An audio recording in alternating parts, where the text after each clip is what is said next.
අවසර පස්වන දවසකට බුදුරන් දේවයන් වහන්සේ ඔබතුමා මට කතා කළේ මන්දයි මේ බලු ගැත්තාට පවසනු මැනව.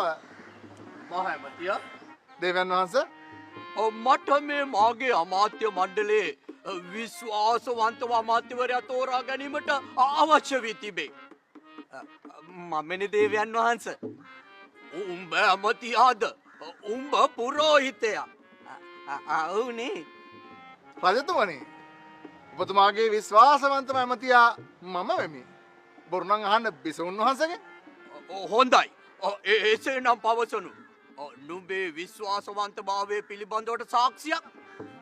ඔන්න රජතුමනි මට මතකයි මන් දවසක් අපේ පිහිටි රටේ මගේ මිත්‍රයෙකුගේ මල ගෙදර ගියා.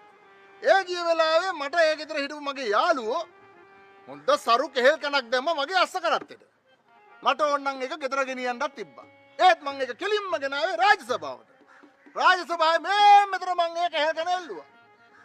ඔබ වහන්සේත් ඒකෙන් ගෙඩි කීයක් නම් කෑවද? හා නැද්ද? කෑවනේ. කෑවනේ. නැද්ද? ඔව් කෑවා. ඒකනේ. දැන් ඒකෙම පේනවනේ.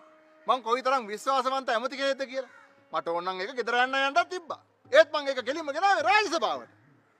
දැන් මේ බිසවුන් වහන්සේ වුණත් මගෙන් කොයිතරම් කෙහෙල් ගෙඩි කාලයක්ද?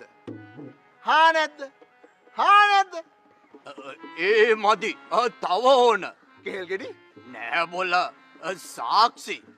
ඇයි රජතුමනි? ඔබතුමා මායා රටත් එක්ක යුද්ධයට ගිය වෙලාවේ මේ මාලිගාවට වෙලා බිසවුන් වහන්සේව තනිකරම ආරක්ෂා කරේ මමනව. හා නෑ කියනවද? හා නෑ කියනවද? නුඹ නැත්තම් මම මේ බිසවුන් වහන්සේ ළඟින් හෙල්ලුනේ නෑ.